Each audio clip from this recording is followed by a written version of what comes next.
Sam's Club came to us and asked us to help develop more for their members, that was exciting. That we got to be innovative, we had got to create something new. We're able to bring to them a product that satisfies their made without commitment.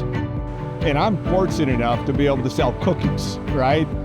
Makes us feel proud of what we're doing. We're doing what's best, and they see that. That means a lot. My favorite part of the job is being able to come out and see the folks that are working in our service center each and every day. I started as a service technician. I know how hard they really work. Each and every employee of this company matters to me. And I want to know how to make their lives better so that we can make better products. Just knowing that people who cared make them taste better. Knowing that it came from here, right in this little town of Moscow Mills. It's really exciting. I love the opportunity that we have to provide jobs for people right here in America.